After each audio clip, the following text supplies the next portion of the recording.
Now these are the toughest straps out there.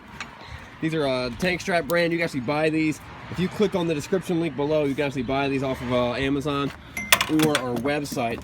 And what we're going to do here is we're going to wrap these tank straps right here on the lower fork tube and then bring them right down here.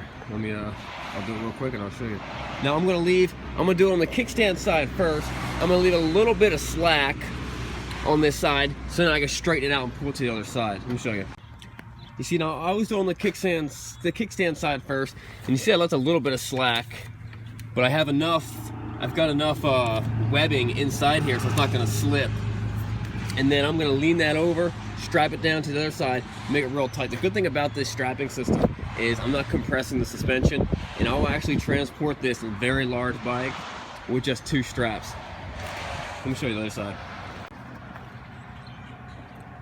So now I'm just going to ratchet this side down, and the bike's going to start straightening out.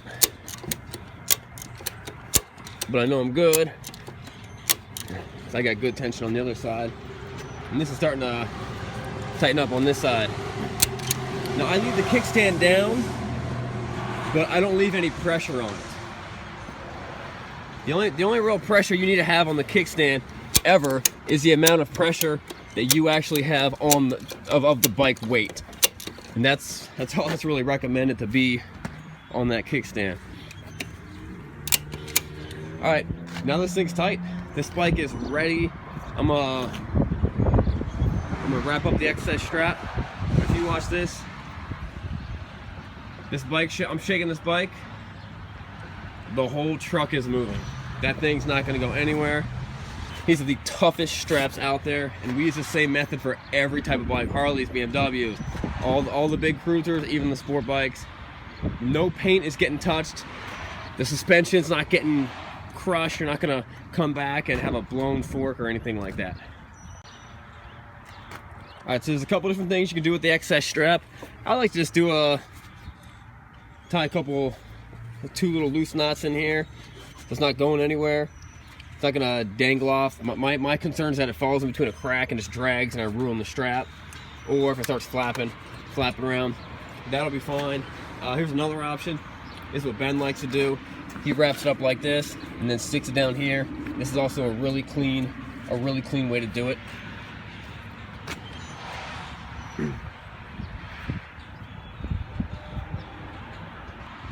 Now, if you are concerned about the back end popping around a little bit, we normally just throw one strap on the back tire, give it a little bit of back pressure, a little back tension, and then loop around 2 different points. If you pull it on one point, just one point going on one side, then if it does bounce around, it's going to go to that side, and then you lose you gain a bunch of slack in the strap, then you really didn't benefit anything. This way it pulls it both ways. Sometimes another good option would be if you wanted to pull off these crash bars and pretty much go straight down on both sides, would also be a good strapping point. All right, so we did about 20 miles from where we picked it up at back to the shop. I didn't adjust the straps. I didn't look at my rearview mirror. It's exactly the same way it was. I used to tell people that when you're taking a bike home, that drive for a couple minutes, about 15 minutes, stop, and then retighten the straps because they would flex. I don't tell them that with this because these straps don't flex. It's one of the best things about them. Let me show you guys how to take them off. Now this is fairly important, and it should be self-explanatory. I'm going to release the non-kickstand side. First, you want to make sure the kickstand is completely down. And you're going to notice you're not like, if you were compressing suspension, when you pop it just, moves a lot. There's a big pop. This is actually fairly soft.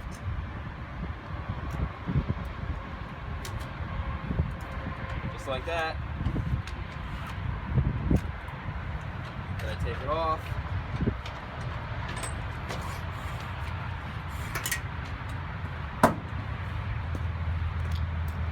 On this side, undo my loose little knots.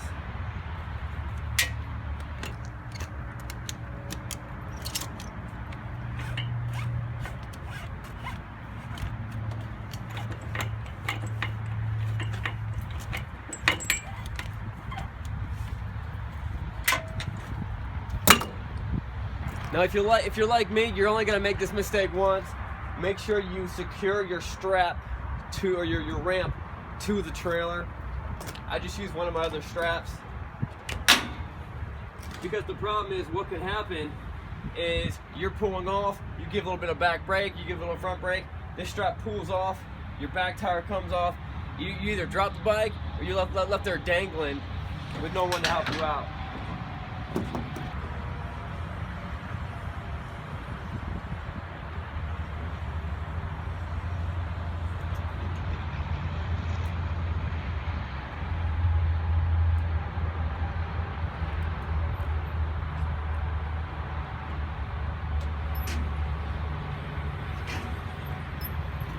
So here's the one bad thing about these straps, is you can't just buy them in stores. If you could buy them at Home Depot, I'd have bought them at Home Depot.